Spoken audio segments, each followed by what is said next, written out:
The fluorescent lights in the Apex Financial Tower's 42nd floor hummed like dying insects at 11:37 p.m.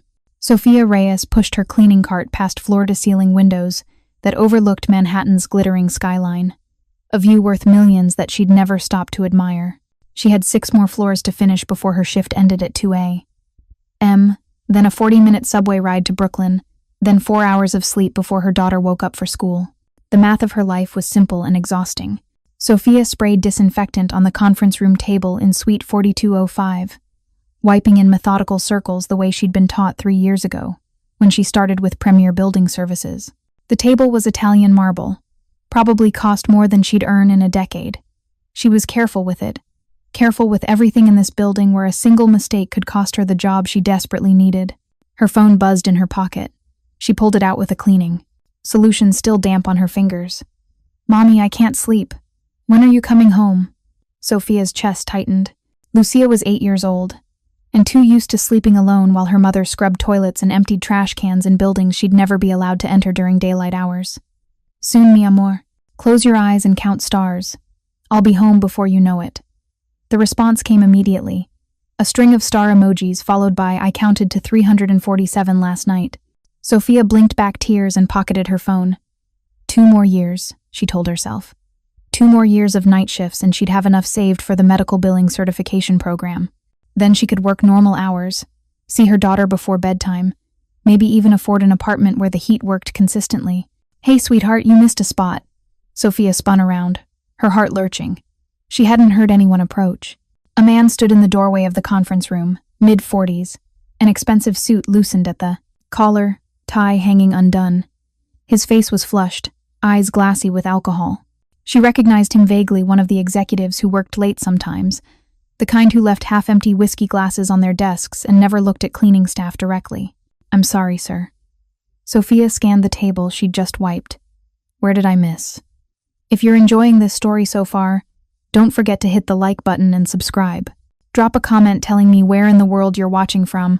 I love hearing from you. He stepped into the room, and Sofia caught the smell of expensive cologne mixed with bourbon.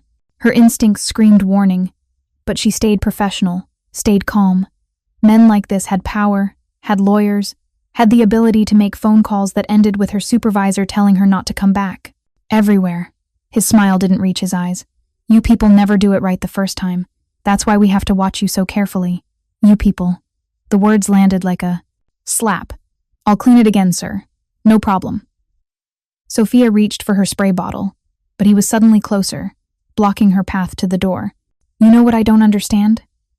His voice was conversational, almost friendly, which made it worse somehow.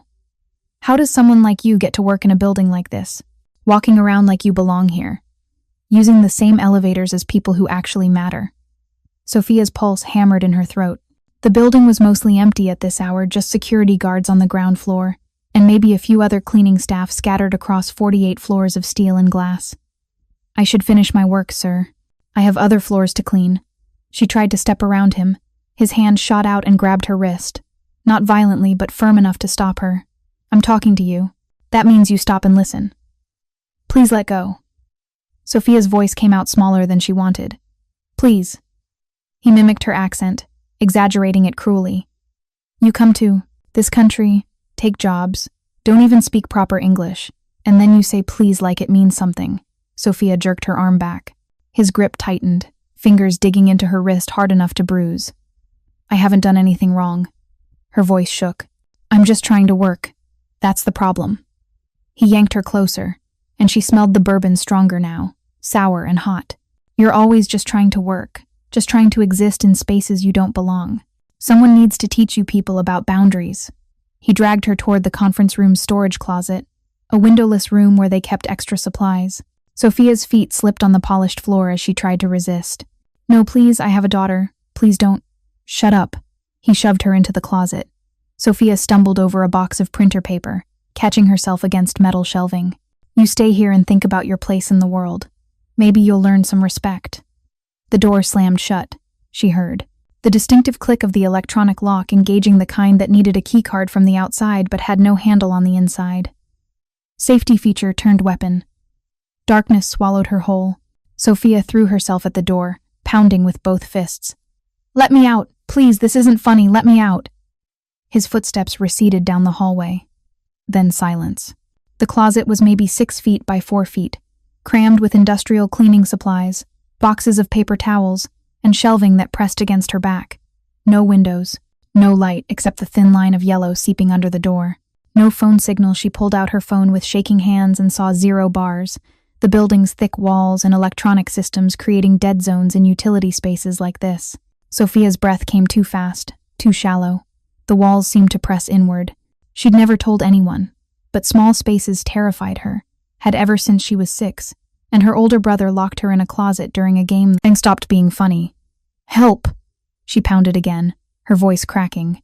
Someone, please, I'm locked in here. Nothing. Just the hum of the building's ventilation system and her own ragged breathing. She tried the door handle again, knowing it was useless. The electronic lock was designed to keep people out, but it worked just as well at keeping people in. Her supervisor had the override codes, but he was floors away, probably wearing headphones while he vacuumed executive offices. Sophia slid down the door, pulling her knees to her chest. The closet smelled like bleach and pine sol, chemical and suffocating. How long would she be here? Would anyone even notice she was missing until her shift ended? Would they think she'd just abandoned her cart and left? Lucia. Her daughter was home alone, waiting for her mother to return. What would happen if Sophia didn't come home? Lucia knew to call Mrs. Chen next door in emergencies. But would an 8-year-old understand this was an emergency? Would she just keep counting stars until morning, thinking her mother was working late again? Please, Sophia whispered to the darkness, to God, to anyone who might hear.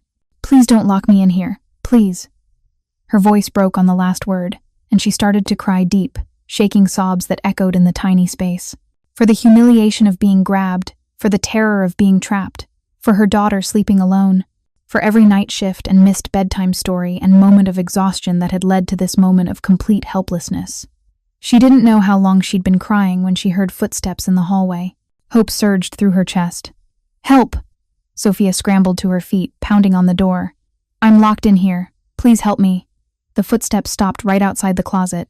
She heard voices, 2 men, maybe 3, speaking in low tones she couldn't quite make out. Please, she called again, pressing her face against the door. Someone locked me in. I need to get there. Out, please. A voice responded, calm and controlled, with an accent she couldn't place, not quite Italian, not quite something else. Who locked you in? I don't know his name. Executive, dark suit, he was drunk. Please, I have a daughter waiting for me. Please just let me out. Silence. Then, step away from the door. Sophia backed up, pressing herself against the shelving. Her heart hammered so hard she thought it might crack her ribs. The electronic lock beeped once, twice, then a sound like metal breaking, a sharp crack that made her flinch. The door swung open. Light flooded the closet, blinding after the darkness. Sophia blinked, raising her hand to shield her eyes, trying to make sense of the silhouettes in the doorway. 3 men. The one in front held something in his hand, the electronic lock panel, completely torn from the door frame, wires hanging loose like severed nerves.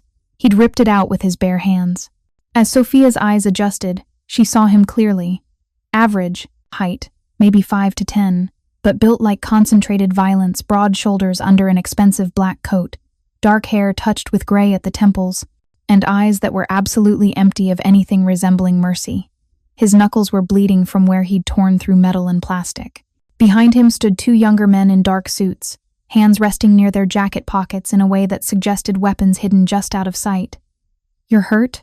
The first man's voice was quiet, controlled, but something in it made Sophia's survival instincts scream that she was looking at something far more dangerous than the drunk executive who'd locked her in. I'm okay. Sophia's legs felt like water. Thank you for... Who did this? He stepped into the closet, and Sophia instinctively pressed herself flatter against the shelving. He noticed, stopped moving. I won't hurt you. I need to know who locked you in here. I don't know his name. Sophia's voice shook. He works on this floor. Dark hair, expensive suit. He was drinking, he said. She stopped, shame burning through her. He said people like me don't belong in this building. Something flickered across the man's face. Not quite anger, but colder. More dangerous. Castellano. One of the men behind him spoke. Executive VP. His office is 3 doors down. I saw him leave about 10 minutes ago. The man, apparently someone his associates felt comfortable not naming, looked back at Sofia. What's your name? Sofia. Sofia Reyes. Sofia. He said it correctly, with the proper accent, not the flat American pronunciation most people used. I'm going to ask you some questions, and I need you to tell me the truth. Can you do that? She nodded, not trusting her voice. Did he hurt you? Touch you inappropriately? He grabbed my wrist. Sofia held up her arm. In the fluorescent light, bruises were already forming where the executive's fingers had dug in. Dark purple marks that would take days to fade. He dragged me in here. That's all. That's all.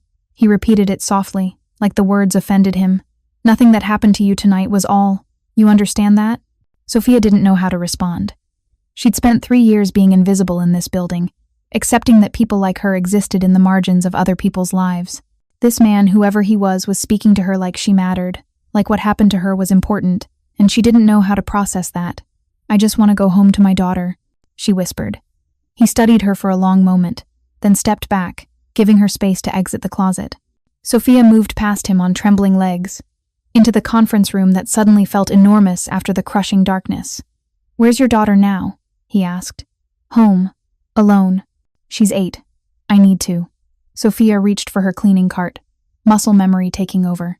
She needed to finish her shift, needed to clock out properly, needed to not give her supervisor any reason to fire her. Leave the cart. His voice was firm but not unkind.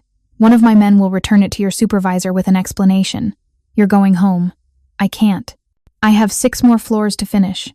If I don't complete my shift, you won't be fired. He said it with such certainty that Sofia almost believed him. You'll be paid for the full night, but you're not staying in this building another minute. One of his men, the younger one with dark hair, who'd identified the executive, pulled out his phone. I'll call for a car. No. The first man's gaze hadn't left Sofia. I'll take her myself. Boss, that's not... I'll take her myself, he repeated, and the other man fell silent. Sofia's head spun. She'd gone from being locked in a closet to being escorted home by 3 men who clearly operated outside normal rules. Every instinct screamed that she should refuse, should run, should get as far from these people as possible. But she also saw the bleeding knuckles where he'd torn through metal to free her. Saw the careful way he kept his distance so she wouldn't feel trapped. Heard the controlled fury in his voice when he'd asked if the executive had hurt her. Who are you? The question came out before she could stop it. His expression didn't change. Someone who doesn't like bullies. It wasn't an answer, but somehow it was enough. I need my coat. Sofia gestured weakly toward her cleaning cart where her worn winter jacket was draped. And my bag. The younger man retrieved both, handing them to her with unexpected gentleness. Sofia pulled on her coat with shaking hands, her fingers struggling with the zipper. As they walked toward the elevators, Sofia glanced back at the conference room, at the closet with its broken lock and torn wires. Evidence of violence committed on her behalf by a man whose name she didn't even know. The elevator arrived with a soft chime. They stepped inside Sofia, the man who'd saved her, and his 2 associates who positioned themselves like guards. The descent from the 42nd floor was silent, except for the mechanical hum of cables and gears. Sofia stared at her reflection in the polished steel doors. She looked small, disheveled, with mascara-stained cheeks and terror still bright in her eyes. Beside her reflection, the man stood perfectly still, his face unreadable. My daughter, Sofia said suddenly as the elevator passed the 20th floor. She's waiting for me. She gets scared when I'm late. What's her name? Lucia. Lucia. Again, perfect pronunciation. How old? 8. She's in 3rd grade. She wants to be a veterinarian. Sofia didn't know why she was sharing this, why words were spilling out of her in this small steel box descending through floors of sleeping offices. She counts stars when she can't sleep. Last night she got to 347. Something almost like a smile touched the corner of his mouth, there, and gone so fast she might have imagined it. The elevator reached the lobby. The security guard at the desk looked up, started to say something, then saw who was walking through, and his mouth snapped shut. He went very still, very quiet, the way prey animals freeze when predators pass. Sofia noticed. I noticed the way everyone in the lobby, a cleaning supervisor, 2 other security guards, a maintenance worker, went absolutely silent. Noticed the way they wouldn't make eye contact, wouldn't even breathe too loudly. Whoever this man was, he made people afraid. Outside, the November air hit like a slap. Sofia pulled her thin coat tighter, but it was cheap, from a discount store, designed more for fashion than function. She started shivering immediately. A black Mercedes idled at the curb, not a taxi, not an Uber, but a private car with tinted windows and chrome that reflected the streetlights. The back door opened. Sofia hesitated. I can take the subway. I don't want to be in any trouble. Sofia. He waited until she met his eyes. Get in the car. Let me do this one thing right tonight. There was something in his voice, a weariness maybe, or regret, that made her trust him when she probably shouldn't. Sofia climbed into the back seat.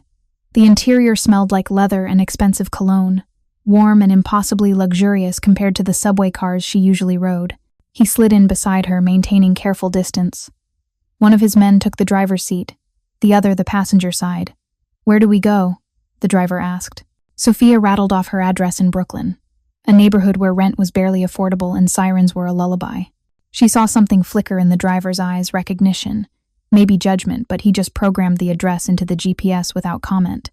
As they pulled into traffic, Sofia's phone buzzed. Another text from Lucia. Mommy, I counted to 400. Are you almost home? Sofia's hands shook as she typed, Yes, baby. Almost home. I love you so much. You should file a police report. The man's voice pulled her attention from her phone. What that executive did locking you in there, that's assault, false imprisonment. He should face consequences. Sofia laughed, a bitter sound that surprised her. And you think the police would care? About a cleaning lady locked in a closet by an executive? The law protects people like him. Sofia's voice hardened, with 3 years of learned helplessness. I'm an immigrant working night shifts. He's an executive in a building that probably has lawyers on retainer. If I make a complaint, I lose my job. He gets a lecture, maybe a fine his company pays. Nothing changes except I can't feed my daughter. Silence filled the car. The man stared out the window at the city passing by, jaw tight. What if you didn't lose your job? He asked quietly. I would. That's how it works. Not if someone made sure you didn't. Sofia turned to look at him fully for the first time since getting in the car. In the dim light, and from passing street lamps, she could see his face, clearly sharp features, a scar running through his left eyebrow, and eyes that had seen things that probably kept him awake at night. Who are you really? She asked again. My name is Dante Moretti. He said it simply, no dramatics, just a statement of fact. The name meant nothing to Sofia. She didn't follow organized crime news, didn't know the names of the men who ran the city's underbelly. She just cleaned their offices and tried not to exist too loudly. But she saw recognition in the rearview mirror, saw the way the driver's shoulders tensed slightly. The name meant something to people who knew what to listen for. Should I be afraid of you? Sofia asked. Dante considered the question seriously. Probably. Most people are. But you broke down a door to help me. You're driving me home. You're asking if I'm going to file a police report instead of telling me to keep quiet. Sofia's voice softened. Those don't seem like things. Someone scary would do. I'm both things, Sofia. His eyes met hers, and she saw something raw there, something honest. I've done things that would terrify you. I've hurt people who deserved it, and some who probably didn't. But tonight, when I heard you crying through that door, he stopped, jaw working. Nobody deserves to be locked in the dark and made to feel small. Nobody. The car crossed the Brooklyn Bridge, and Sofia watched Manhattan's lights recede behind them.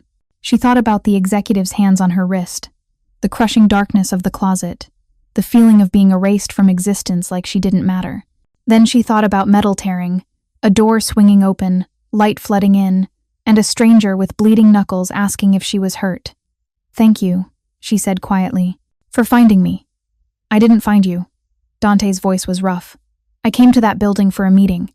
My associate heard something crying, pounding, and investigated. If we'd been 5. 2 minutes later, if we'd taken a different floor. But you didn't. You were there. Sofia reached out without thinking and touched his hand, the one with torn knuckles. He looked down at her fingers on his, surprised, like he'd forgotten what kindness felt like. You were there when I needed someone. That matters.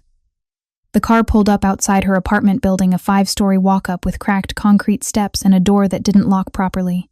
Compared to the gleaming towers of Manhattan, it looked like something from a different city, a different world. Sofia gathered her bag and coat. Thank you for the ride. And for everything. Wait.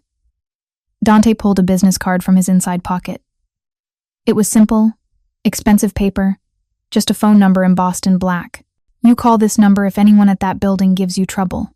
If your job is threatened, if that executive comes near you again, if anything happens, you call.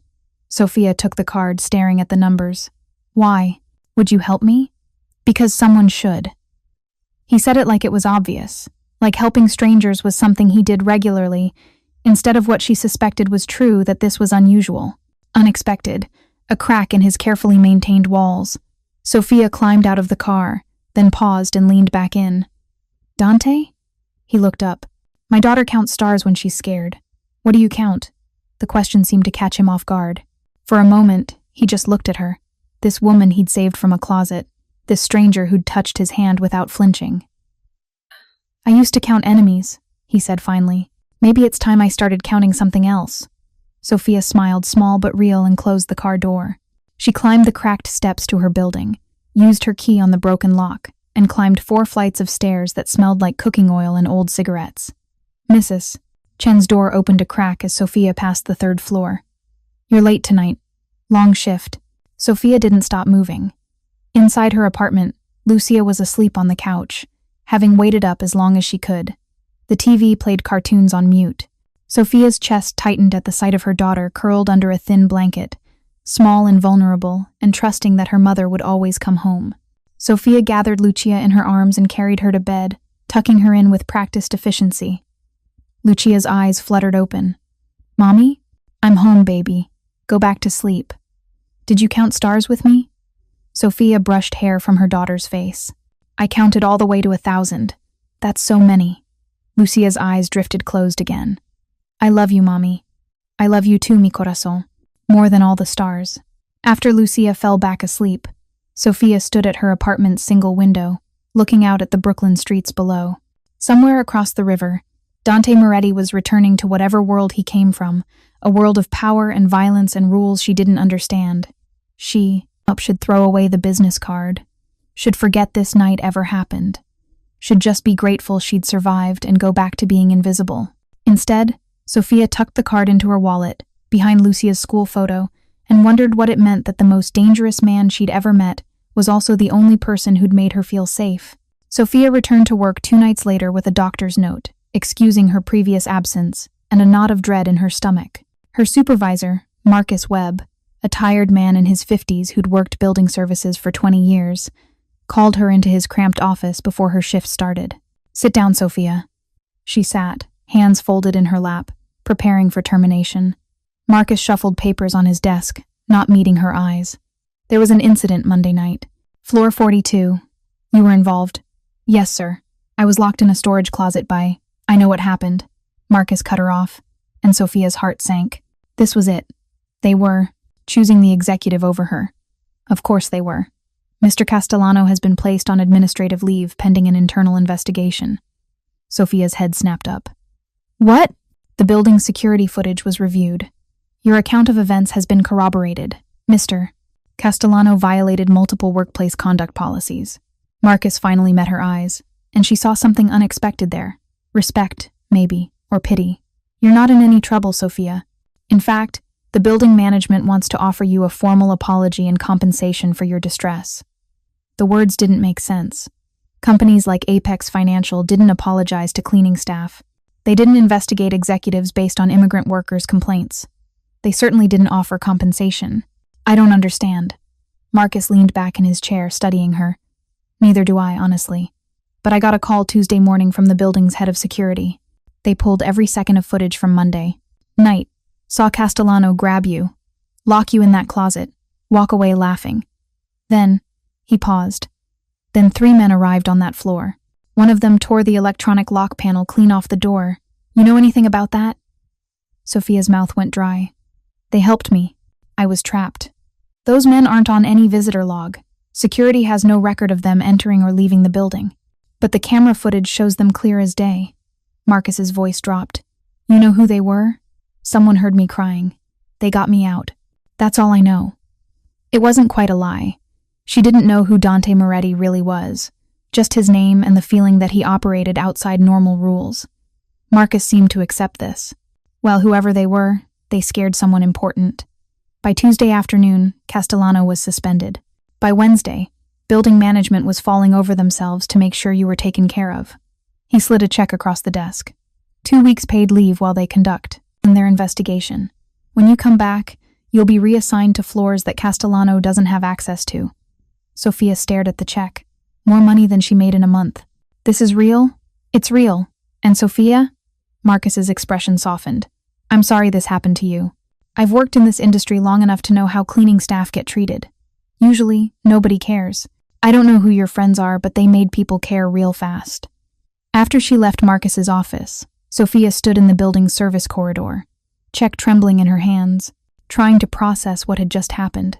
Castellano suspended. She was protected, compensated, reassigned. None of it made sense unless the business card was still in her wallet.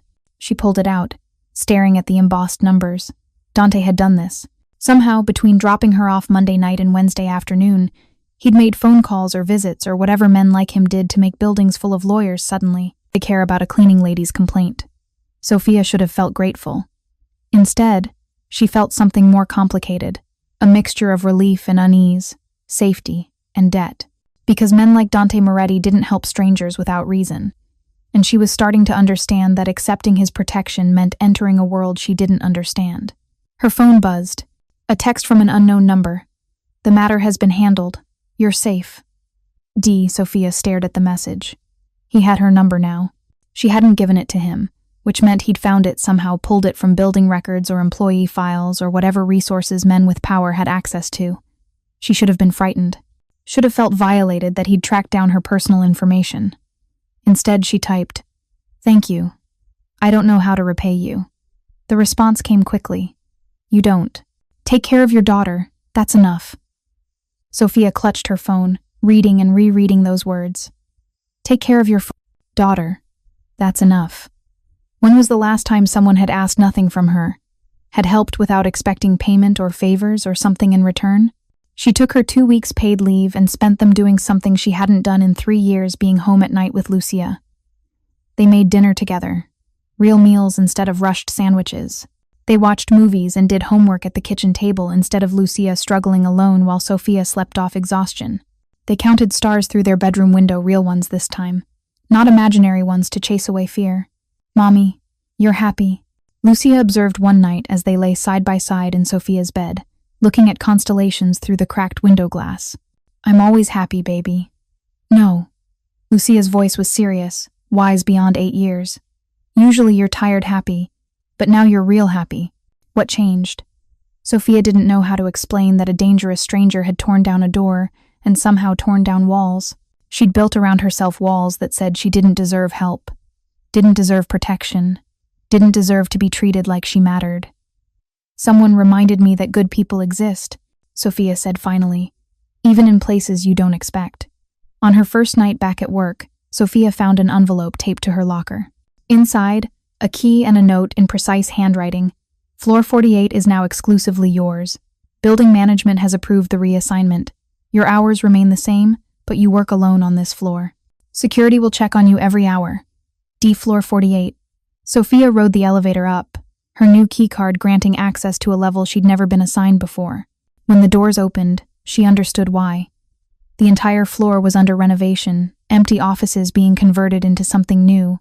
Luxury apartments maybe, or a private residence. Half-finished walls, expensive materials still wrapped in protective plastic, floor-to-ceiling windows with views that made her breath catch. And it was completely empty. No executives working late. No drunk middle-aged men who thought they owned the world.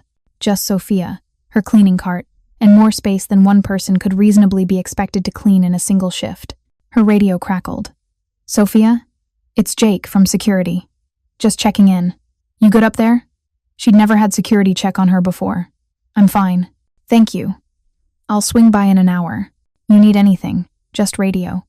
Sofia stood in the empty space, surrounded by luxury she'd never afford, and understood what Dante had done. He'd isolated her, protected her, created a bubble where no one could hurt her because no one could reach her. It should have felt like a cage. Instead, It felt like the first deep breath she'd taken in years. Her phone buzzed. "You started back tonight?" Sofia sat on a paint-splattered tarp and typed, "Yes. Thank you for the new assignment. You're welcome. How's Lucia?" The question surprised her. He remembered her, the daughter's name, remembered their conversation in the car. "She's good. Happy I've been home at night. That's important. Kids need their mothers." Something in the phrasing made Sofia pause. "Do you have children?" The response took longer this time. "No, but I had a mother who worked nights. I remember what it felt like, waiting for her to come home." Sofia's chest tightened. She typed and deleted several responses before settling on, "Did she always come home?" until she didn't. The words sat on her screen, heavy with implication. Sofia wanted to ask what happened, wanted to understand this man who'd inserted himself into her life with protection and distance in equal measure. But before she could type anything, another message appeared. "I shouldn't bother you while you're working. Be safe, Sofia." And just like that, the conversation ended. Over the following weeks, a pattern developed. Sofia worked floor 48 alone, cleaning spaces that didn't really need cleaning since no one occupied them. Security checked on her religiously, and every few days, Dante would text, "Never intrusive, never demanding, just checking in. Cold tonight. You have a good coat?" Lucia's parent-teacher conference went well. The building installed new locks on the storage closets. "You feel safe?" They were small questions, practical questions, but they revealed a man paying attention to details of her life that most people never noticed. Sofia found herself looking forward to the messages, to the strange intimacy of text conversations with someone she'd met once and probably shouldn't trust. One night in early December, as Sofia cleaned windows on floor 48, she noticed a black Mercedes idling on the street below, the same car that had driven her home that first night. It sat there for nearly an hour, engine running, before finally pulling away. Her phone buzzed, checking the neighborhood, making sure it's safe. Sofia's fingers hovered over her keyboard. She should tell him to stop, should establish boundaries, should make clear that she didn't need a guardian, didn't need someone monitoring her life. Instead, she typed, "Thank you," because the truth was, she did feel safer knowing someone was watching. Not in a creepy way, but in a way that said someone cared if she made it home. Someone noticed if she didn't. The text that changed everything came on a Tuesday night, 2 weeks before Christmas. "Need to see you. Not about work. About Lucia." Sofia's heart stopped. Her fingers shook as she typed. "What about her? Is she okay?" "She's fine, but there's something you need to know. I'll be at your building in 20 minutes. Sofia abandoned her cleaning cart and took the elevator down so fast her ears popped. She burst out of the Apex Financial Tower just as the Mercedes pulled up. Dante climbed out, and even in the dim streetlight, she could see tension in his shoulders. "What's wrong with my daughter?" Sofia demanded before he could speak. "Nothing's wrong with her. Get in the car." When she hesitated, his voice softened. "Please, Sofia, I need to show you something." Against her better judgment, she climbed into the back seat. Dante slid in beside her, and she noticed he had a manila folder in his hands.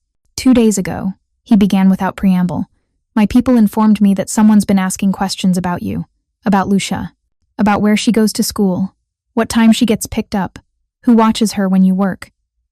Ice flooded Sofia's veins. "Who?" "Associates of Castellano." Dante opened the folder, revealing photographs. A man in a dark jacket standing outside Lucia's school. The same man sitting in a car across from Mrs. Chen's apartment. He hired private investigators. Told them he wanted to know your routine, find vulnerabilities. Sofia's hands shook as she looked at the photos. Strangers watching her daughter, learning her schedule, planning God knew what. Why? Her voice came out hoarse. "I didn't file charges. I took the compensation. I stayed quiet. Because you won. Because he got suspended and humiliated, and men like Castellano don't accept consequences." Dante's jaw tightened. "He thinks if he can scare you badly enough, you'll recant your story. Tell building management you made it up. Give him his reputation back. And if I don't?" Sofia already knew the answer. "Then he hurts what you love most."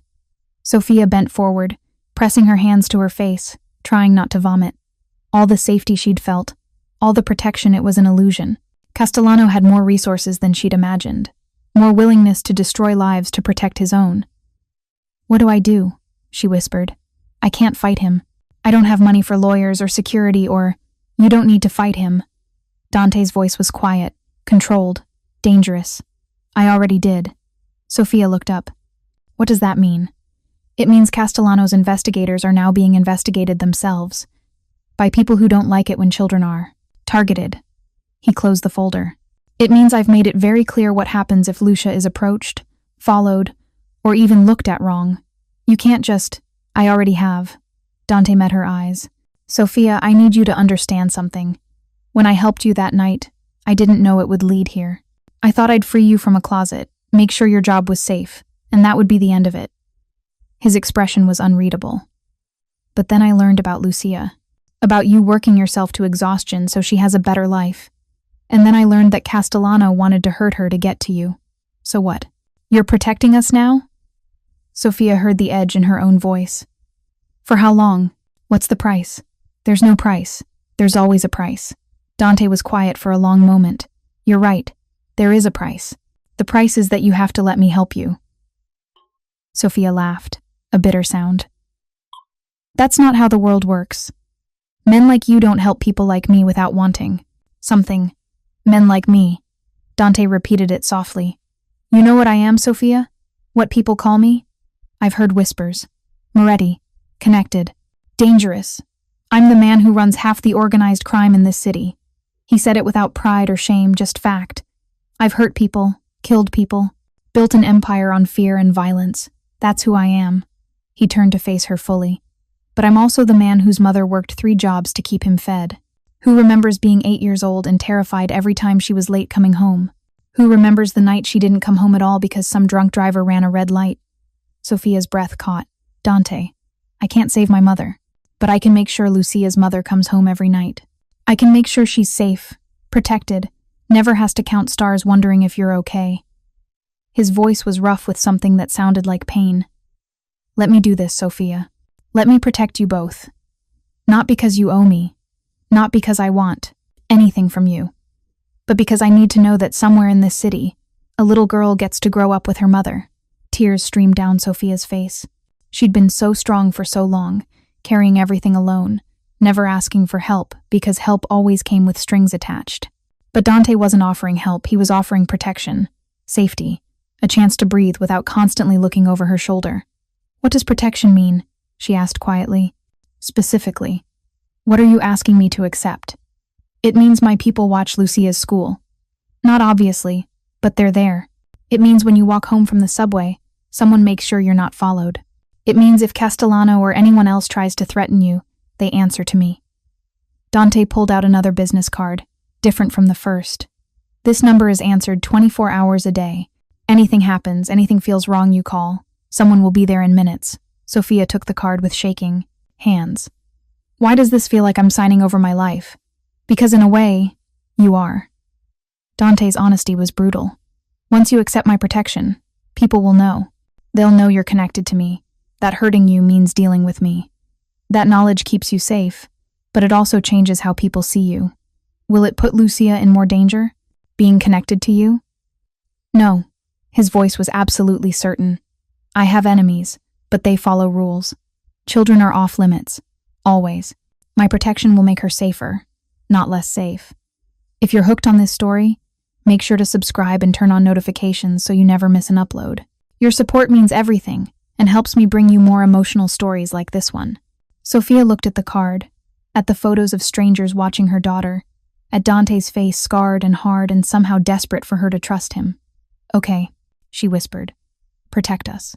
Something that might have been relief flickered across Dante's expression. Thank you. For what? You're the one helping me. For trusting me. Most people don't. He pulled out his phone. I'm going to have someone drive you home. Tomorrow, a security system will be installed in your apartment. Nothing obvious, but cameras on your door, better locks, panic buttons. I can't afford. It's already paid for. Don't argue. His voice was firm. Also, Lucia's school has been informed that only you and Mrs. Chen are authorized to pick her up. Anyone else tries, security will be called immediately. Sofia's head spun. You've already arranged all of this, before I even agreed? I arranged it the day I learned Castellano was targeting your daughter. Your agreement just means I don't have to do it secretly. Dante's phone buzzed. He glanced at it, frowned. I need to go. Business. But Marco will drive you home. Wait. Sofia grabbed his sleeve before he could move. Dante, what did you mean when you said you made it clear what happens if Lucia is approached? What did you do? His expression went cold, empty of anything human. I had a conversation with Castellano, explained the rules, made sure he understood that if anything happens to you or your daughter, his entire world ends, not quickly, not cleanly. He'll watch everything he cares about disappear before he does. Sofia should have been horrified, should have recoiled from the casual way he described destruction. Instead, she felt safer than she had in years. Thank you, she said quietly. Dante looked at her hand on his sleeve, at her tear-stained face, at the fragile trust he'd somehow earned despite everything he was. Don't thank me yet, he said. This is just beginning. He climbed out of the car, gave instructions to Marco, and disappeared into the night. Sofia rode home in silence, holding 2 business cards and a folder full of photographs that proved someone had been watching her daughter. When she got home, Lucia was asleep, safe, and unaware of the danger that had circled her.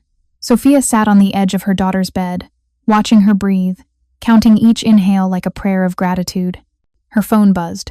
Security system installs tomorrow at 10 a.m. Man named Vincent Rosselli. He works for me. You can trust him. Sofia typed back. Will I see you again? The response took a long time. Do you want to? Her fingers hovered over the keyboard. She should say no. Should keep distance between herself and this dangerous man who'd torn apart her carefully maintained safety through invisibility.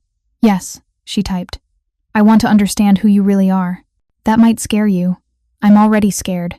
At least if I understand, I'll know what I'm afraid of. Another long pause then. Coffee tomorrow? After the security install? Where? I'll send a car at noon. Bring Lucia if you want. This affects her too. She should know who's protecting her. Sofia stared at the message. Bringing her daughter to meet a Mafia boss seemed insane. But Dante was right, Lucia. Deserved to know who was watching her school, who'd changed their lives. Okay, we'll both come. Good. See you tomorrow, Sofia. She set down her phone and looked out the window at Brooklyn's streets that suddenly felt less dangerous, less overwhelming, because someone was watching from shadows she couldn't see. Sofia didn't sleep that night.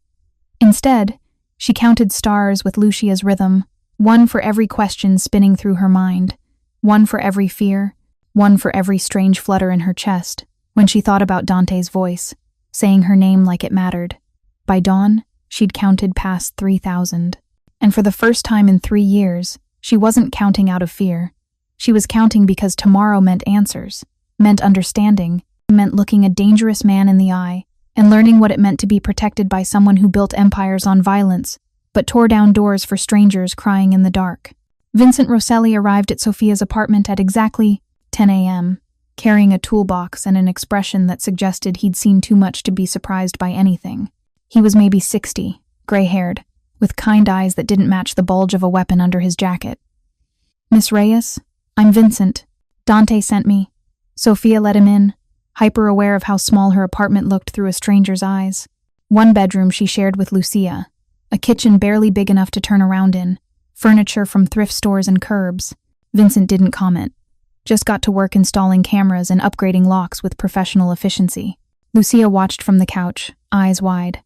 Mommy, why is that man putting cameras on our door? To keep us safe, baby.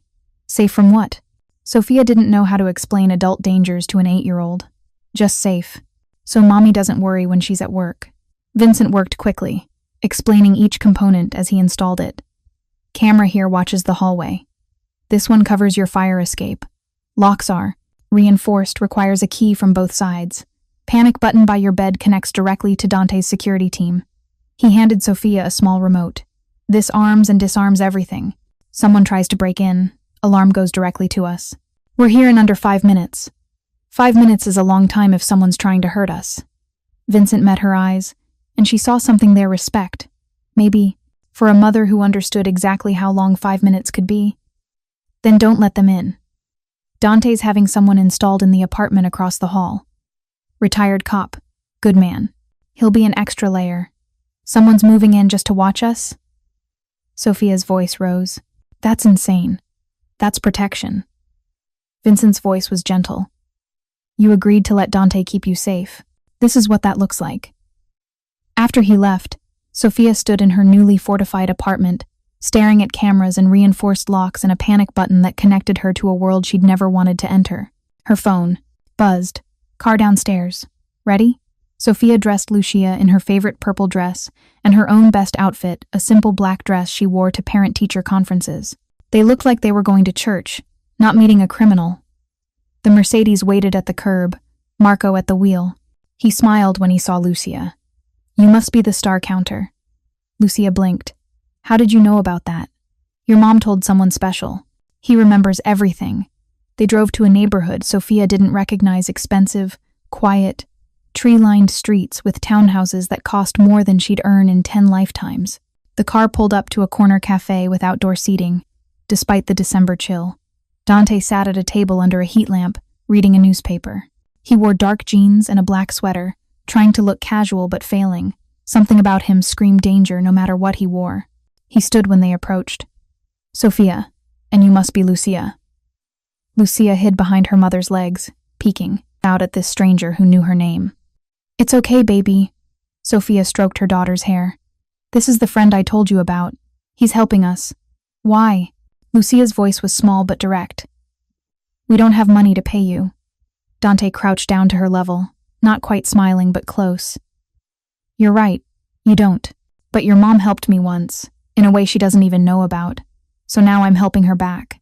How did she help you? She reminded me that good people exist. That's worth more than money. Lucia studied him with the unblinking intensity only children possess. You have a scary face. Lucia, Sofia gasped. But Dante laughed a real laugh, surprised and genuine. I do have a scary face. You're very observant. But you don't have scary eyes. Lucia tilted her head.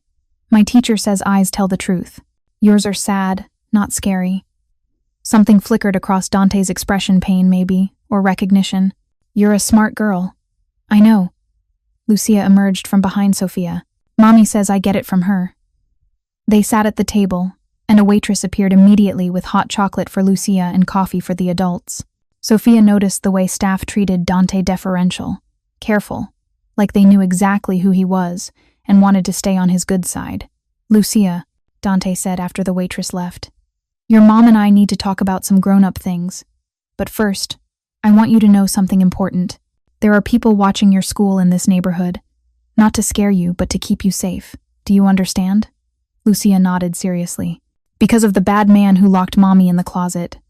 Yes, and because that bad man has friends who might try to scare your mom. I won't let that happen. Are you like a superhero? Lucia asked. Dante smiled, sad and honest. No, I'm not a hero at all, but I'm very good at stopping bad people from hurting good people. That sounds like a superhero to me. Sofia's chest tightened watching them, her daughter's innocence colliding with Dante's darkness, and somehow finding common ground. After Lucia got absorbed in her hot chocolate and a coloring book the waitress brought, Dante leaned closer to Sofia. Castellano's been fired, officially terminated yesterday. Building management received additional evidence of misconduct spanning several years. What evidence? The kind that appears when you know where to look. Dante's voice was quiet. He won't work in Manhattan again. Every building, every company, they all know now. He's toxic. Sofia processed this. You destroyed his career. I protected you. His career was just collateral damage. Dante met her eyes. Are you upset? She should be. Should feel guilty that a man's entire professional life had been dismantled because of her. But when she thought about his hands on her wrist, his laughter as he locked her in darkness, she felt only relief. No, she said quietly. I'm not upset. They talked for over an hour about Lucia's school, Sofia's work schedule, the practicalities of protection. Dante explained his world in careful terms, never graphic but honest about what he did and who he was. I won't lie to you, he said. What I do isn't legal. People get hurt, but I have rules. No drugs in schools, no targeting families, no violence against anyone not in the game. I run things, but I'm not a monster. The line between those things seems thin. It is. That's why I need people like you to remind me where it is. He paused. I'm not asking you to accept what I do, Sofia. Just to understand that my protection is real, and it comes without strings. Everyone says that until they pull the strings. Then wait and see. Let me prove it. Dante's voice was intense. Give me 6 months. If at any point you feel unsafe or controlled or obligated, you walk away. No consequences. I'll even help you relocate if you want distance." Sofia looked at her daughter, happily coloring and stealing glances at the scary-eyed man, who'd bought her hot chocolate. Looked at the street where she now knew guards watched from shadows. Looked at Dante, this contradictory man who killed people but crouched down to talk to children at eye level. 6 months, she agreed. "But Dante, if you ever put Lucia in danger, protection or not, I'll find a way to destroy you." He smiled, a real smile this time. "I'd expect nothing less." They left the cafe as the winter sun reached its peak. Lucia fell asleep in the car on the way home, exhausted from excitement and sugar. Sofia carried her upstairs to their newly secured apartment and found an envelope had been slipped under her door. Inside, a receipt showing her rent paid for the next 6 months and a note in Dante's precise handwriting. "So you can spend more time with Lucia." Sofia's hands shook as she stared at the receipt. 6 months of rent, thousands of dollars, given without her asking, without even warning her. She should refuse it, should march back downstairs and demand he take it back. Instead, she tucked it in her drawer and looked at her sleeping daughter, at the apartment that no longer felt like a cage of poverty, and let herself cry not from fear or exhaustion, but from the terrifying relief of having someone care whether she survived. Her phone buzzed. "Thank you for letting me meet her. She's exactly as bright as you said. You're raising her right." Sofia typed back with shaking fingers. "Why are you doing all this?" The response came quickly. "Because someone should have done it for my mother, and because you remind me what's worth protecting in this world." Sofia fell asleep that night with her daughter curled against her, cameras watching their door, and a dangerous man somewhere in the city, making sure nothing hurt what mattered.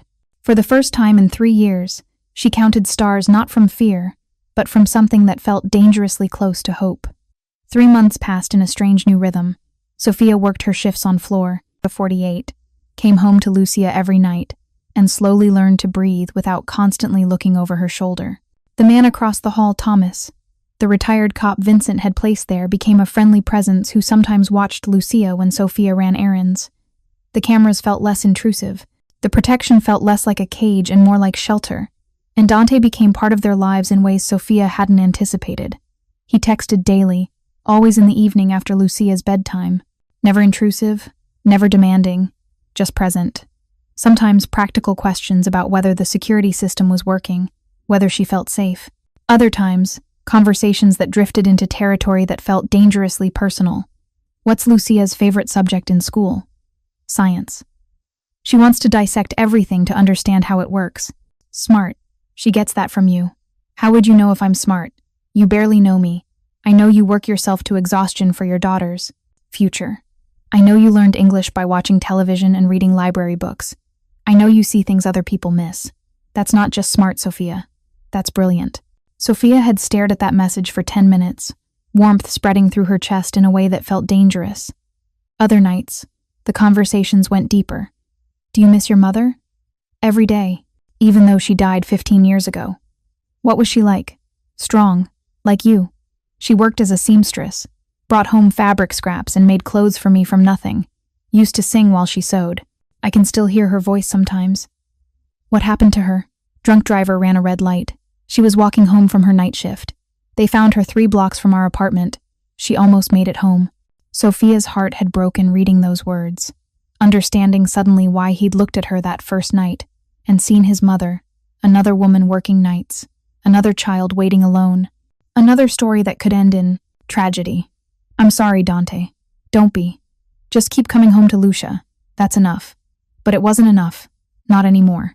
Sofia found herself thinking about him during her shifts, wondering what he was doing, whether he was safe. Found herself looking forward to his texts the way teenagers looked forward to messages from crushes, which was insane. He was a criminal. She was a cleaning lady. They existed in different universes that should never have collided. Except they had collided, and Sofia was starting to realize that Dante Moretti was becoming more than her protector. He was becoming her friend. The shift happened gradually, then all at once. Dante started appearing at the cafe where they'd first talked with Lucia, always on Sunday afternoons, always with hot chocolate already ordered for Lucia and coffee for Sofia. They'd sit for hours while Lucia colored or did homework, and Sofia and Dante talked about everything and nothing. He told her about his childhood in Brooklyn, about his mother's struggles, about the moment he'd chosen a path that led to violence and power instead of the honest life she'd wanted for him. "I was 17, he said one February afternoon while sleet pattered against the cafe windows. "We were 3 months behind on rent. My mother was working 60-hour weeks and still couldn't make ends meet. A man approached me, his name was Carmine Rossi, said he'd pay me $500 to deliver a package. I knew what was in it, knew what I was becoming, but I took the money because my mother needed it." "And you never stopped," Sofia said quietly. "I tried once. When I was 23, I had enough money saved to go straight. Planned to tell Carmine I was done, maybe go to community college, learn a trade." Dante stared into his coffee. "The day I was going to quit, 3 men from a rival family ambushed me outside my apartment. Would have killed me if Carmine's people hadn't been watching. They saved my life.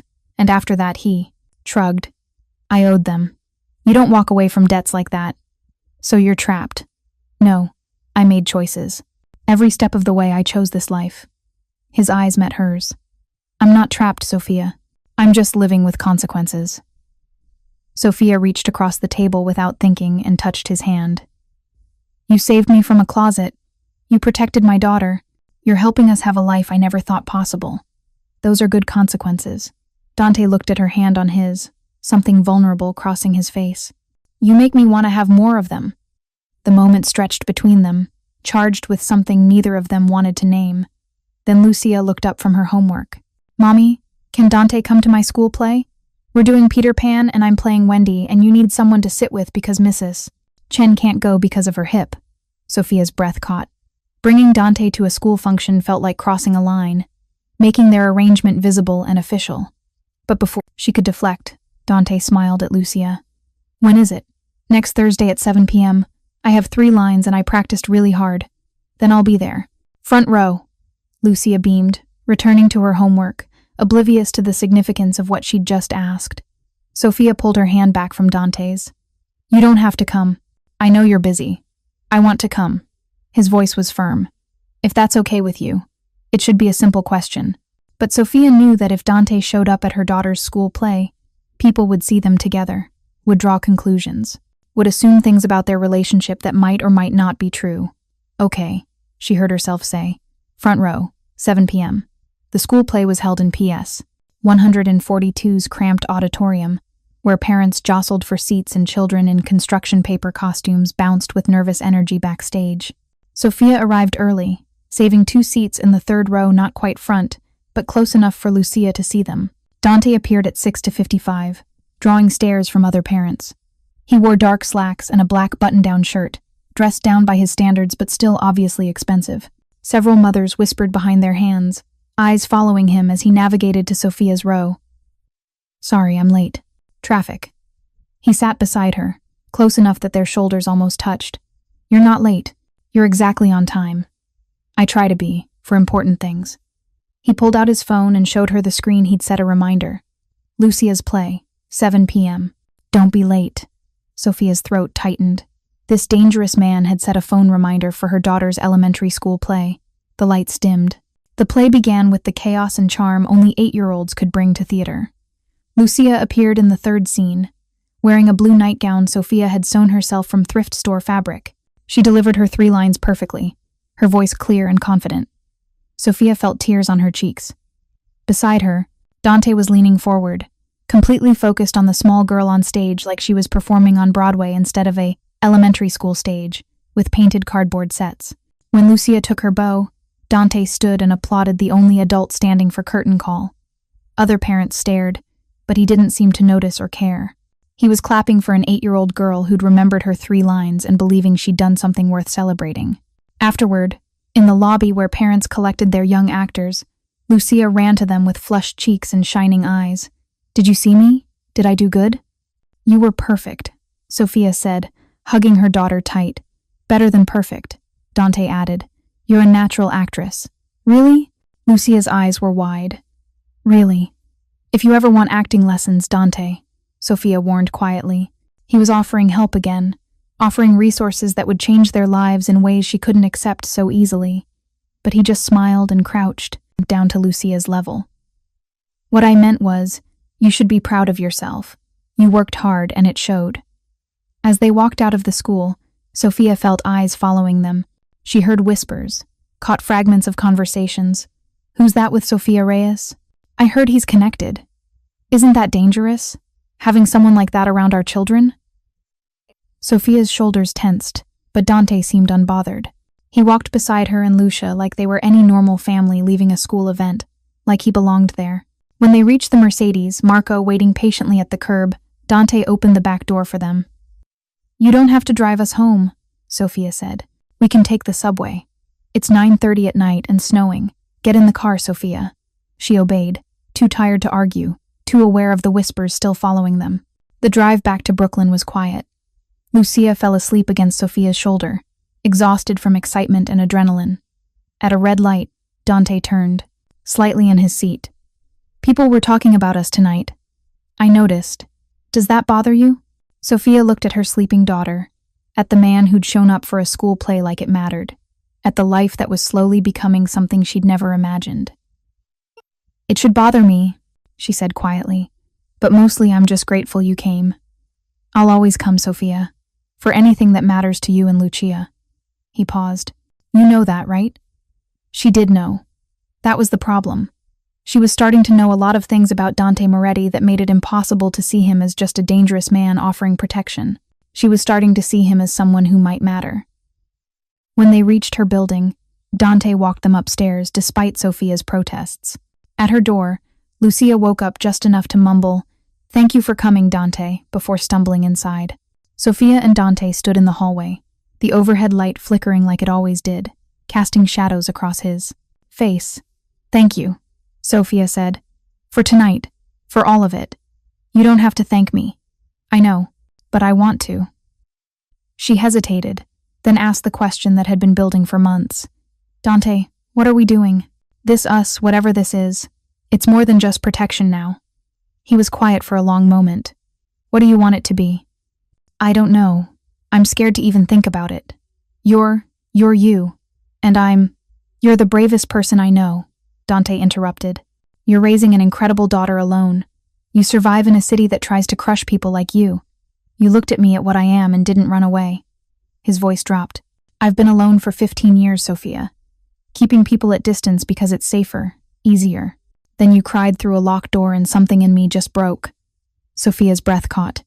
"Dante, I'm not asking you for anything," he continued. "I'm not expecting you to feel what I'm starting to feel. I just need you to know that you and Lucia, you're not an obligation. You're not a debt to repay. He stopped, seeming to struggle with words. "You're the reason I remember what it feels like to be human." Sofia's hand found his before she could think better of it. "I'm starting to feel things I shouldn't, things that scare me. Tell me. I look forward to your texts. I think about you during my shifts. When you show up for Lucia's school play like it matters."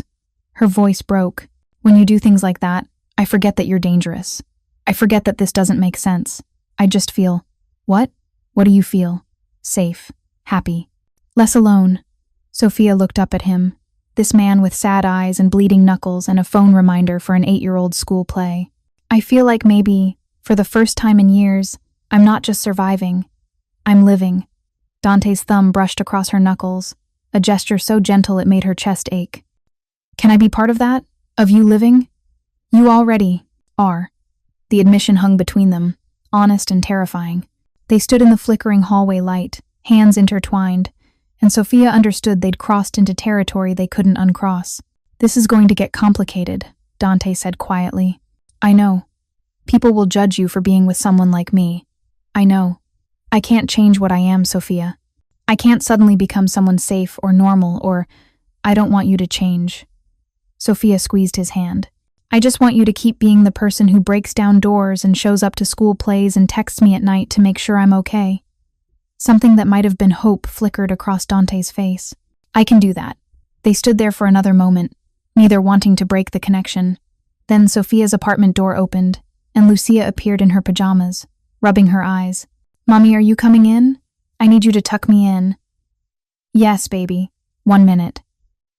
Lucia looked at them with sleepy wisdom beyond her years. "Are you and Dante boyfriend and girlfriend now?" Sofia's face burned. "Lucia, it's not we're not. I hope you are," Lucia said matter-of-factly. He makes you smile with your real smile, not your tired smile. That's important. She disappeared back inside, leaving two adults staring at each other with matching expressions of surprise. Well, Dante said finally, a small smile tugging at his lips. I guess that's settled. Sofia laughed despite herself. 8-year-olds don't get to make relationship decisions. No, but they're pretty good at seeing the truth. He pulled her slightly closer, just enough that she had to look up to meet his eyes. Sofia, I'm not good at this. I don't know how to have something normal or healthy or then we'll figure it out together. That's simple? But nothing about this is simple. But I'm tired of being afraid of things that might make me happy. Sofia rose on her toes and kissed his cheek. Quick, chaste, but enough to make her point. Good night, Dante. She slipped inside her apartment before he could respond, heart hammering, face flushed, feeling like a teenager instead of a 32-year-old single mother. Through the door, she heard Dante's quiet laughter, then his footsteps retreating down the hall. Her phone buzzed minutes later. Your daughter is terrifyingly observant. She gets it from me. I know. That's one of the things I love about you. Sofia stared at the word love on her screen, her heart doing something complicated in her chest. Be careful with words like that. They have consequences. I'm willing to live with them. Are you? Sofia looked at her daughter, already asleep and dreaming of standing ovations. Looked at her small apartment with its new locks and cameras and rent, paid 6 months ahead. Looked at her phone and the text from a man who'd torn apart his carefully constructed walls because she'd cried through a locked door. Yes, she typed. I'm willing. The response came immediately. Good. Because I'm not going anywhere. Sofia fell asleep that night with her phone on her nightstand and a smile on her face. And for once, she didn't count stars at all. She counted heartbeats instead, and every single one whispered the same terrifying truth. She was falling in love with Dante Moretti. 2 weeks after Lucia's school play, everything fell apart. Sofia was finishing her shift on floor 48 when her phone rang. Not a text, an actual call, at midnight on a Thursday. Her heart stopped. Calls at this hour meant emergencies. Hello? Sofia, it's Thomas, the retired cop from across the hall, his voice tight with controlled panic. Don't come home. I need you to listen carefully and do exactly what I say. Ice flooded her veins. What's wrong? Where's Lucia? Lucia is safe. She's with me. But there are men outside your building. 3 of them, watching the entrance. They're not Dante's people. How do you know? Because I've been doing this 30 years, and I know the difference between protection and threat. Thomas's voice was grim. I already called the number Dante gave me. His people are on the way. But until they get here, you need to stay where you are. I need to get to my daughter. And walking into an ambush helps her how? Thomas's voice was firm. Sofia, these men are waiting for you. The moment you show up, things get messy. Let Dante's people handle it. Sofia's hands shook so badly she nearly dropped the phone. Who are they? What do they want? If I had to guess, Castellano's people. But I'm not sure, and that's what worries me. The line clicked. Another call coming through. Dante. I have to go. Thomas is calling. Take it. I'll handle things here. Lucia is safe with me. I promise. Sofia switched calls. Dante. I know. Thomas called me first. Where are you? Still at work. Floor 48. Stay there. Lock yourself in the executive office. I'm sending Marco to get you. What about Lucia? Lucia is with Thomas, and I have 6 men surrounding your building right now. She's safer than the president. Dante's voice was cold, controlled, deadly. But those men watching your apartment, they're not there for Lucia. They're there for you. Sofia's legs gave out. She sank into the nearest chair. Why? I didn't do anything. Castellano was fired months ago. I thought this was over. Apparently Castellano doesn't think so. She heard movement on Dante's end, doors slamming, voices giving rapid instructions. He's drunk, broke, and blaming you for destroying his life. His wife left him. His career is finished. And instead of accepting responsibility, he's decided you need to pay. So he sends men to my apartment at midnight? Sofia's voice rose with hysteria. To do what? Scare me? Hurt me? I don't know. And I'm not going to find out the easy way. Dante's voice was absolutely flat, devoid of emotion, which somehow made it more terrifying. Sofia, listen to me very carefully. You are not going home tonight. After Marco picks you up, he's taking you to my place. You and Lucia will stay with me until this is resolved. Your place? Dante, I can't just... Yes, you can. Because those men outside your building aren't leaving, and I'm not risking them deciding to force their way inside. He paused. Please, Sofia, let me keep you safe. The please broke her. Dante Moretti didn't beg, didn't plead, but she heard real fear in his voice, fear for her, and it melted her resistance. Okay, I'll wait for Marco. Thank you. I'll meet you at my place. This will be over soon. Dante, what are you going to do? Silence. Then, what I have to. He hung up before she could ask more questions.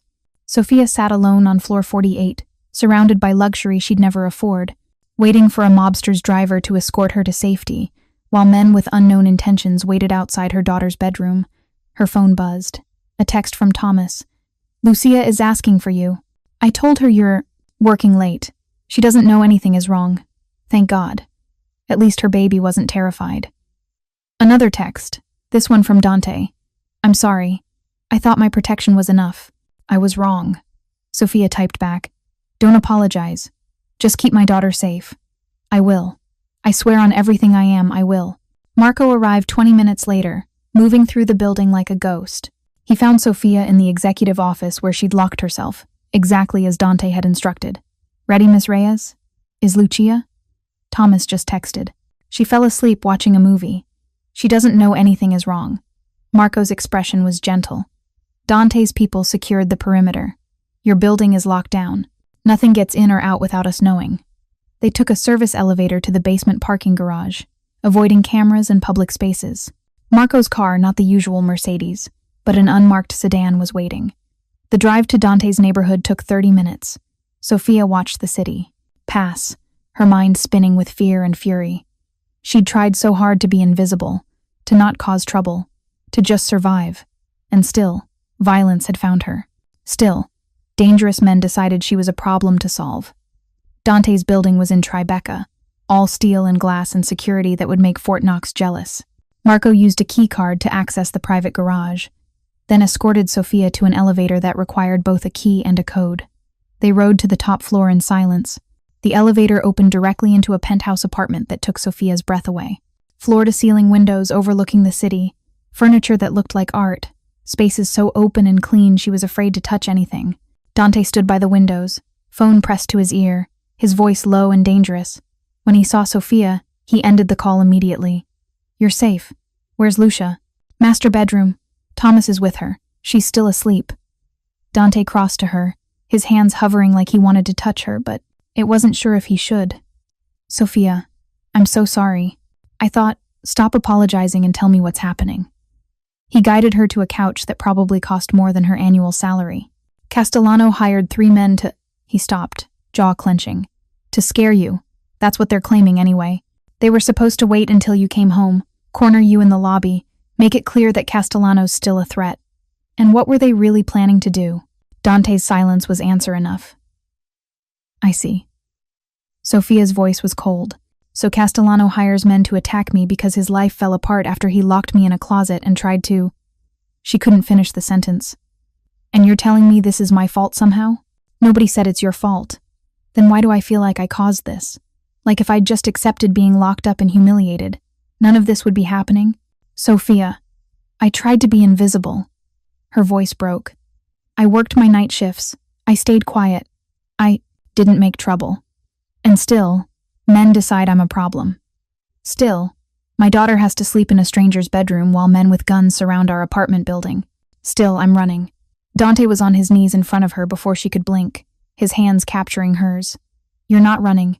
You're being smart, and this is not your fault. None of it. Castellano made choices. I made choices. The only thing you did was survive. And I'm not going to let anyone punish you for that. What are you going to do to those men outside my building? What I have to. That's not an answer. It's the only one I can give you. Dante's eyes were hard. Sofia, you want me to tell you I'm going to call the police? File a report? Handle this through legal channels? I can't. Because by the time the law gets involved, you or Lucia could be hurt. So I'm handling it my way. Which means what? You hurt them? Kill them? I make sure they never threaten you again. That's all you need to know. Sofia pulled her hands from his. Don't do this. Don't shut me out and pretend you're protecting me by keeping me ignorant. If people are going to die because of me, they're dying because of choices they made, because they agreed to threaten a woman and child for money. Dante's voice was flat. I don't kill innocents, Sofia. These men are not innocent. She wanted to argue, wanted to insist there had to be another way. But looking at Dante's face, cold, determined, already halfway to violence, she understood there was no talking him down. I need to see Lucia. Down the hall. Last door on the left. Sofia stood on shaking legs and walked through Dante's penthouse, down a hallway lined with original artwork, to a bedroom bigger than her entire apartment. Lucia was asleep in a bed that looked like clouds, Thomas sitting in a chair nearby, reading on his phone. He stood when Sofia entered. She's fine. Doesn't know anything happened. Thank you. For protecting her.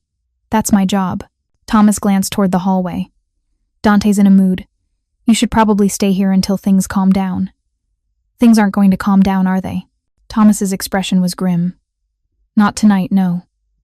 He left, and Sofia climbed into bed beside her daughter, pulling Lucia close, breathing in the baby shampoo scent of her hair. She should be grateful, should be relieved that Dante's protection had worked, that his people had seen the threat before it materialized. Instead, she just felt tired, tired of being rescued, tired of violence swirling around her life, tired of loving a man whose solution to problems was more violence. Her phone buzzed. Dante, I need to leave for a while. Thomas and Marco are here. You're completely safe. I'll be back before morning. Sofia typed. Where are you going? To end this. Dante, please don't, I have to. For you. For Lucia. For everyone else Castellano might target if I don't make this stop permanently. There has to be another way. There isn't. But, Sofia, when I come back, if you want to walk away from me, from all of this, I'll understand. I'll even help you disappear somewhere safe. But tonight, I need to do what I should have done months ago. Sofia's fingers hovered over her keyboard. She should tell him to stop. Should beg him to find a legal solution. Should do anything except what she was about to do. Come back safe, she typed. We need you. I will. I promise. Sofia set down her phone and held her sleeping daughter, listening to the sound of Dante's footsteps leaving the apartment, the elevator descending, and the city humming below like it wasn't about to witness something terrible. She didn't sleep, just counted Lucia's breaths and waited for dawn, praying that when Dante came back, if he came back, there would still be something good left between them, something that violence hadn't destroyed. Dante returned at 5:47 a.m. Sofia heard the elevator, heard his footsteps, and emerged from the bedroom to find him standing, in his living room, staring out at the city as sunrise painted the sky pink and gold. His knuckles were split open, blood dried on his hands. His shirt was torn at the shoulder, but he was alive, whole, and when he turned to look at her, his eyes held something that looked almost like relief. It's done. Sofia crossed the room slowly. What's done? Castellano and his men will never bother you again. Dante's voice was flat, exhausted. You're safe. Lucia's safe. It's over. Did you kill them? Do you want to know? Sofia thought about it. Really thought about whether she wanted details of what Dante had done in her name. No, she said finally. I just want to know it's really over. It is. I made sure of it. Dante looked down at his bloody hands. Sofia, I meant what I said. If this is too much, if you can't, if you want out. She closed the distance between them and took his hands in hers, blood and all. I'm still here. You shouldn't be. Probably not. Sofia's voice was quiet but firm. But I am, because you protected my daughter, because you did what you had to do to keep us safe. I don't have to like how you did it, but I understand why. I'm not a good man, Sofia. You're a complicated man. There's a difference. She looked up at him, this exhausted, violent, gentle man who'd just come back from doing terrible things so she could sleep safely. You broke down a door for me, Dante. You showed up to my daughter's school play. You hold my hand and text me goodnight and make sure I eat. You're not just one thing.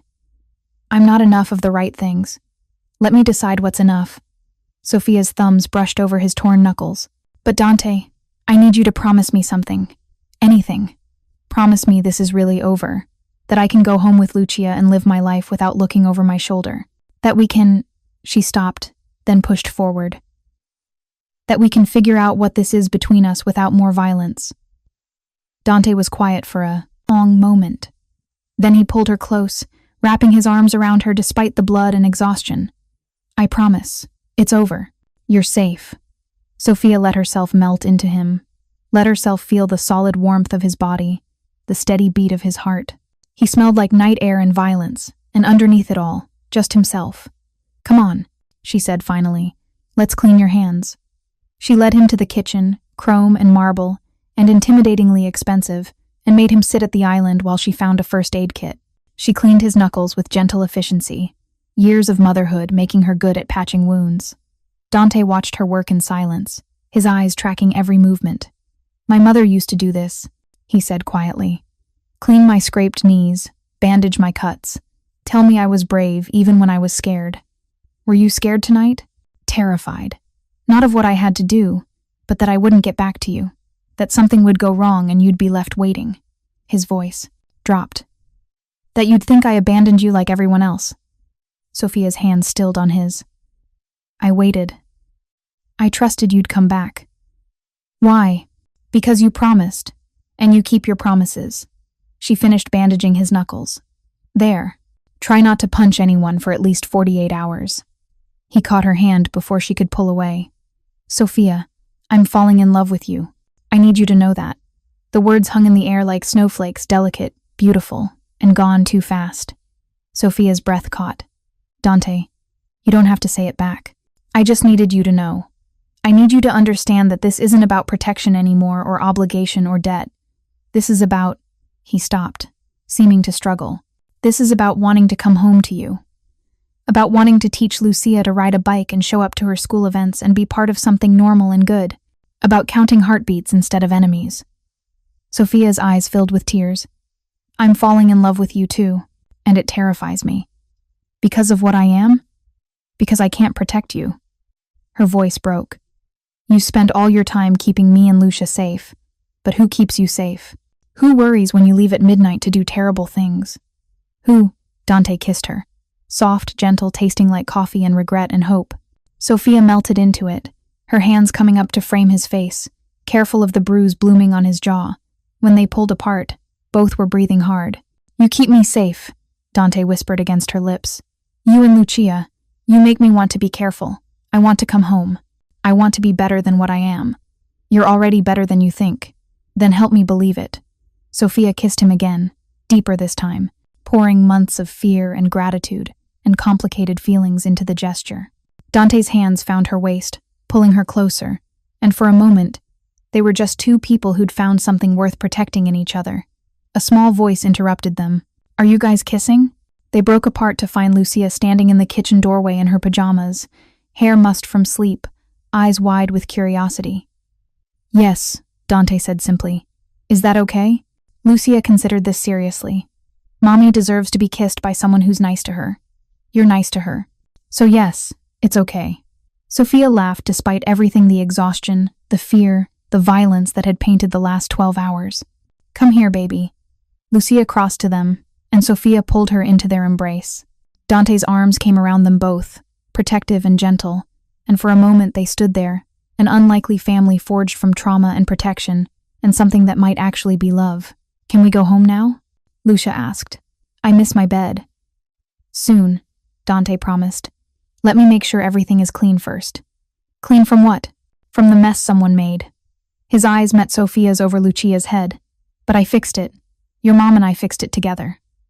And somehow, standing in his kitchen with his arms around her daughter and the sunrise painting everything gold, Sofia believed him. They'd fixed it. And maybe, just maybe, they'd fix each other too. Thank you so much for watching until the end. If you loved this story, check out the other videos on your screen now. I think you'll really enjoy them. And don't forget to subscribe if you haven't already. See you in the next story.